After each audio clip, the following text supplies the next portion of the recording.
My journey to Islam started when a couple of friends of mine, they wanted to take me to the mosque. I was hanging out with a lot of people that were Muslim. They didn't behave as Muslims, but they were Muslim. So the first initial group. And then alhamdulillah, I met a sister that is still very near and dear to me. And she actually took me to the masjid, alhamdulillah. But it all started, me wanting to go to the masjid came from me wanting something better for my kids. I was looking for something better for my kids because my life was very disorganized. You know, I come from a household where my mother was a drug addict. My father was a cartel. He was in the Colombian cartel. He got 30 years in jail. My mother died from a heroin overdose. So my lifestyle was very similar to them, and I was going down that path. And I didn't want to leave my kids the way my mother left us. So the more I reflected on that, that kind of pushed me to look for something, like, you know, for something. And when I was hanging out with them, they told me that being Muslim was about just believing in one God. And that was appeasing to me. You know, I didn't have to have any statues, and it's just one God. And I got curious. That's where it started.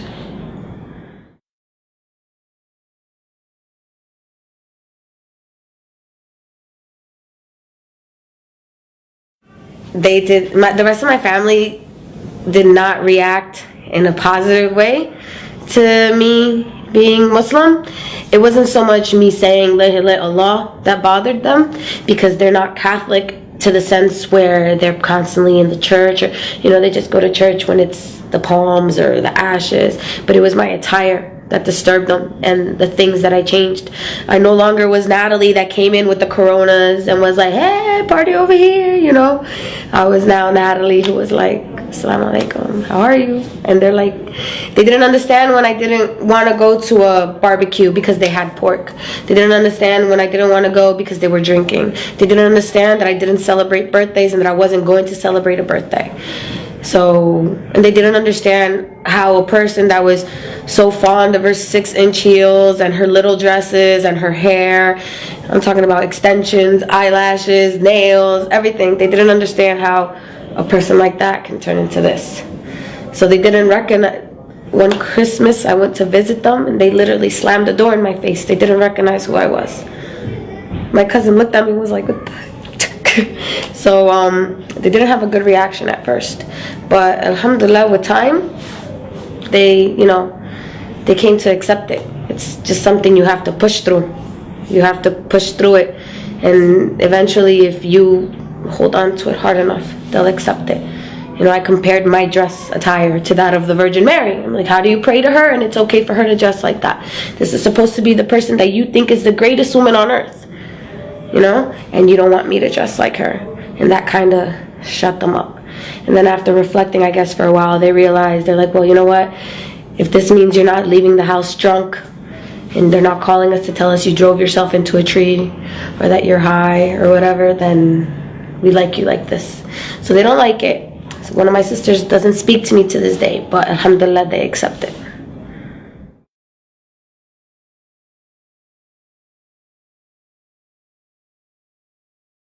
My first Ramadan was extremely difficult for me.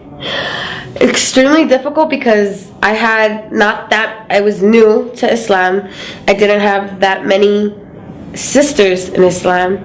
And, well, I had a lot of sisters, but I didn't know a lot of sisters, like to go to iftars and this and that. And it was my first year wearing hijab. It was in the summer. It was extremely long hours. I was also, you know, I come from a family where food is like, you know, we make huge meals all the time, and I had to cook for the kids. It was very difficult, but alhamdulillah, like, the thirst was the biggest deal, but once you push through it, and it just becomes, you know, it becomes easier. But the good thing is that the satisfaction you get when you do break your fast, of knowing that you accomplished it, and, you know, being there. What helped me was when I started to get with the sisters, you know, surround myself with these sisters, and like the bond you create with these sisters, that helped a lot too. Calling each other, how are you doing? How's it going? I'm thirsty.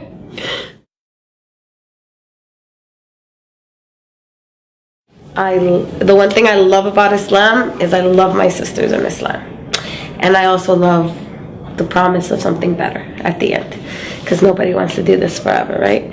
I love my sisters in Islam because they're closer to me than my blood sisters, always. Even before I was Muslim, the relationship that I had with my sisters, I can never compare to the relationships I have with my sisters in Islam. And I can say that that's for every single Muslim woman I know, revert, non-revert, like sisters in Islam, we're just, you know, it's not like the friends I had at the bar that you go there and, you know, you're friends while you're getting drunk and you're only there to hold each other's hair if you're throwing up.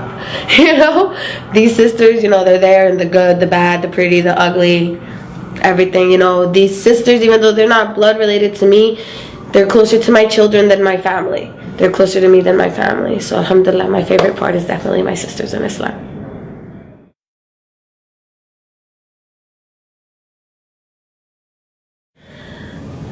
One piece of advice I'd give Latinas is look, when you read the Quran, read it, and don't just read it, like reflect on it. You know, think about it. For Latinas, especially in my country, Colombia, it's very important, our appearance, you know, our hair, our makeup, like our whole society is about how these women look, you know. And that's the hardest thing. That's one thing that I know Latin women are like, what? Oh no, I'm not putting that on my head. I'm not walking around like that. No. You gotta think that you're more than that. You're more than what you look like. The person that looks at you has to see something else, you know, and you have to realize that you're striving for something better at the end. It's just, you just have to have an open mind when you read it, and just know that it's beautiful. Every single word is beautiful, and every single word has so much meaning, and there's so much truth in everything. If you read one thing in the Quran, read the Quran, read it, and if you find one thing in the Quran that you do not see true, then close the book and don't open it again.